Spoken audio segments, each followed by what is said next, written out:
नमस्कार दोस्तों, आप सभी पर माँ का आशीर्वाद और बजरंगबली की कृपा सदैव बनी रहे। आज बहुत ही महत्वपूर्ण विषय के ऊपर बात करेंगे कि वो कौन सी 5 गलतियां हैं जो ईश्वरीय अनुभवों को, ईश्वरीय कृपाओं को रोक देती हैं। ये वो गलतियां हैं जो भक्त और साधक लोग अनजाने में कर देते हैं, जिसका उन्हें भान नहीं होता और जिसकी वजह से उनके आध्यात्मिक अनुभव जो पहले हो रहे होते थे वो शून्य हो जाते हैं, वो नहीं होते हैं।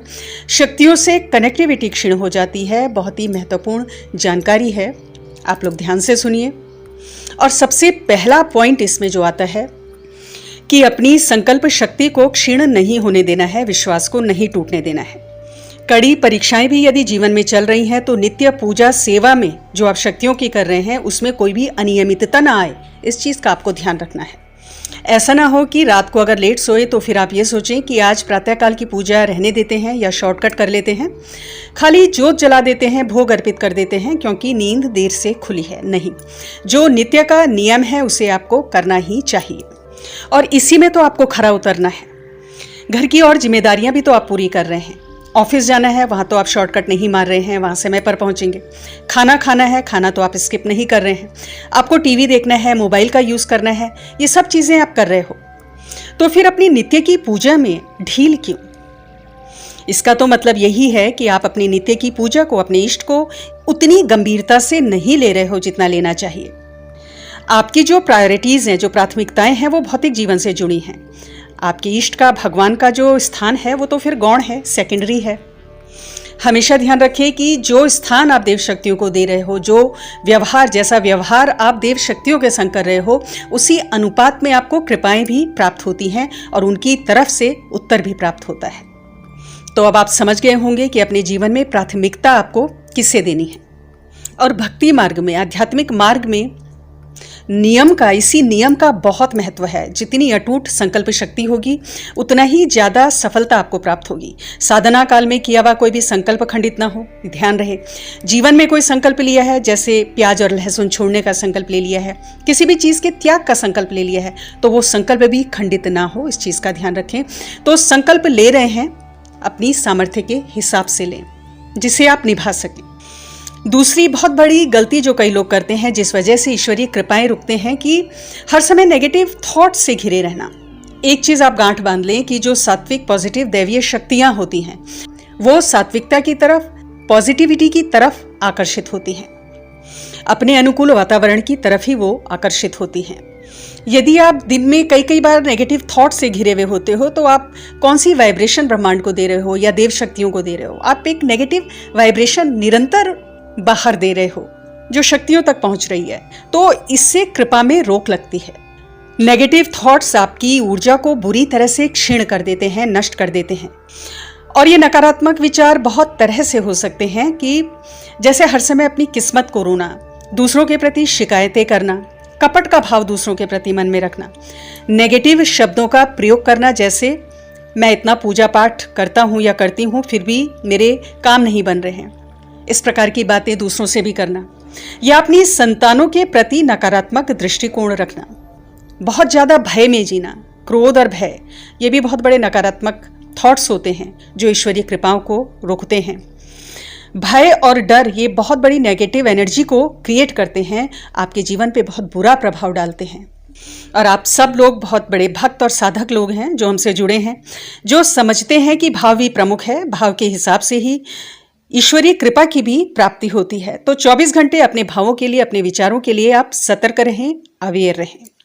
ऐसे ना हो कि 1.5-2 घंटा पूजा में तो आप सकारात्मक हैं, उसके बाद दिन भर आपके ऊपर नेगेटिविटी हावी हो रही है। ऐसा नहीं होना चाहिए। तीसरी बहुत बड़ी भूल जो कई भक्त लोग, साधक लोग करते हैं कि अपने इष्ट के गुणों को अपनी अंतरात्मा में नहीं उतारते हैं, सिर्फ भौतिक स्तर पर, भौतिक पूजा तक ही ठहर जाते हैं, ग्रो नहीं कर पाते हैं। तो जो दैवीय कृपाएं होती हैं या जो पूजा का लाभ होता है वो भी उसी स्तर तक ही ठहर जाता है। आत्मा का विकास नहीं हो पाता, आध्यात्मिक उन्नति नहीं हो पाती। और आध्यात्मिक उन्नति अर्थात पूजा का सही अर्थ, वास्तविक अर्थ समझना कि जो आप पूजा भक्ति कर रहे हो, साधना कर रहे हो, सिर्फ भोग, धूप, दीप आदि भगवान को अर्पित करने से ही इसका मतलब नहीं है। ये प्रारंभिक अवस्थाएं हैं ताकि आपका फोकस हो जिस चीज़ को आप कर रहे हो। जो भी भक्ति मार्ग है, आध्यात्म का मार्ग है, उसका जो मुख्य लक्ष्य होता है वो आत्मा की उन्नति होता है। तो इन भौतिक चीज़ों के संग संग स्वयं अपनी आत्मा की उन्नति पर भी आपको ध्यान देना है। और इसके लिए सबसे बढ़िया ऑप्शन है कि अपने इष्ट के गुणों को अपने अंदर उतारें।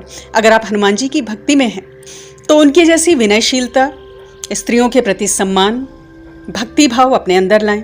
माँ की भक्ति में हैं तो अन्य प्राणियों के लिए, अन्य लोगों के लिए एक ममता का भाव अपने मन में कम से कम आपको रखना चाहिए। इष्ट की शक्तियां तभी आपके अंदर प्रविष्ट होती हैं जब उन्हें वहां अनुकूलता मिलेगी, अपने ही स्तर की ऊर्जा मिलेगी, तभी आपके अंदर उनकी ऊर्जा सक्रिय होगी। चौथी बहुत बड़ी गलती जो कई भक्त लोग करते हैं कि पूजा और भक्ति के मार्ग में जब वो चलते हैं तो कष्ट जीवन में आते हैं, उनका विश्वास अपने इष्ट के प्रति डगमगाने लगता है। उनको समझना चाहिए कि ये उनकी कड़ी परीक्षा का समय है। ऐसे समय में वो किसी अन्य व्यक्ति को देखकर जो किसी अन्य देवी या देवता की भक्ति सेवा आदि करता है और वो सुखी जीवन बिता रहा है, तो ये सोचकर कि ये जो देवी देवता हैं जिसकी अन्य व्यक्ति पूजा सेवा कर रहा है, इनकी पूजा ज्यादा फलदायी है, तो वो अपने भगवान को ही बदल देते हैं, अपने इष्ट को बदल देते हैं।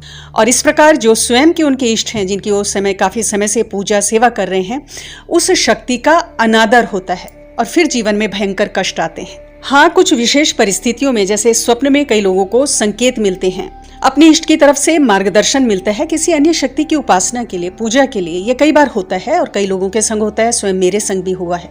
तो ऐसी स्थिति में तो आपको अवश्य ही उस मार्गदर्शन का अनुकरण करना चाहिए, क्योंकि ये स्वयं एक दैवीय मार्गदर्शन आपको प्राप्त हो रहा है आपके इष्ट की तरफ से। लेकिन किसी की देखा देखी कि अमुक व्यक्ति उस शक्ति की उपासना कर रहा है, वो बड़ा सुखी है, वो सफल है, धनी है, तो आपने अपने भगवान बदल दिए, ऐसा कभी नहीं करना, देवदोष लगता है। आपको ये समझना होगा कि इस समय जो भी आपका कठिन समय चल रहा है, जिस शक्ति की आप पूजा उपासना कर रहे हैं, उसकी वजह से सिर्फ इतनी ही आपकी कठिनता है जीवन में। अगर उस शक्ति की कृपा ना होती तो बहुत ज़्यादा समस्या आपके जीवन में होती। इस तरह के विचार और सकारात्मक दृष्टिकोण आपको रखना है। और यही सत्य भी है जो आपको अपनी भौतिक आंखों से अपनी अज्ञानतावश दिखाई नहीं देता, अनुभव नहीं हो पाता। अपनी इष्ट की जो कृपा आपको मिल रही है उस समय भी वो आपको नजर नहीं आती। तो इस चीज को आपको अच्छे से समझना है। अगली भूल जो कई भक्त साधक लोग करते हैं कि बहुत सारी जो हाई एनर्जीज हैं, बड़ी बड़ी देव शक्तियां हैं, उन सब के मंत्र अनुष्ठान, 2-3 के मंत्र अनुष्ठान एक ही समय पर उठाने की गलती करते हैं। उस ऊर्जा को संभाल नहीं पाते, ऊर्जा का आपस में क्लैश होता है और फिर संकट जीवन में आते हैं, काम बनने की बजाय बिगड़ने लगते हैं। कई लोगों के मैसेजेस हमें प्राप्त होते हैं कि माँ काली की हम उपासना कर रहे हैं, लेकिन हम माँ तारा की भी साधना करना चाहते हैं, माँ बगला मुखी का भी ये मंत्र उठाना चाहते हैं, तो क्या हम ये सब एक साथ कर सकते हैं? ऐसा नहीं करना है। एक ही को साधिए, एक सद है तो सब सद है। और जब एक महाशक्ति की उपासना करते हुए काफी समय गुजर जाए तो उस शक्ति की तरफ से आपको स्वयं ही कोई ना कोई मार्गदर्शन, कोई ना कोई इंडिकेशन प्राप्त होता है। जैसे मैंने पिछले पॉइंट में भी बताया, स्वप्न के माध्यम से ध्यान में प्राप्त हो सकता है, तभी आप किसी अन्य शक्ति की साधना उपासना की तरफ बढ़े। या फिर आपके गुरुजन के द्वारा, जो आपके गुरु हैं, वो आपको कोई ऐसा विधान बता रहे हैं, कोई आपका मार्गदर्शन कर रहा है आध्यात्मिक स्तर पर, तो ही आप ऐसा करें। अपनी स्वयं की मर्जी से हाई एनर्जीज जो भी हैं, बड़ी देव शक्तियां हैं, उन सबके बहुत सारों के मंत्र विधान एक ही समय पर ना उठाएं, काम नहीं बनेगा, बल्कि जो बना बनाया काम है वो बिगड़ जाएगा। आखिरी पॉइंट बहुत ही महत्वपूर्ण पॉइंट है कि मानव जीवन में रहते हुए जो भी जिम्मेदारियां, पारिवारिक जिम्मेदारियां, समाज के प्रति जो जिम्मेदारियां आपको मिली हैं, उनसे पीछे नहीं हटना है।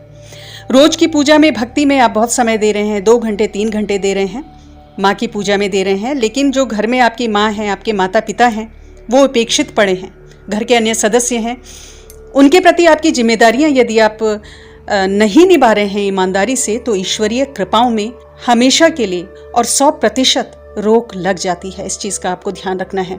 तो मानव जीवन जो आपको मिला है, उसके रहते हुए जो आपके आसपास आपसे कनेक्टेड लोग हैं, उनके प्रति अपनी जिम्मेदारियों को आपको निभाना है।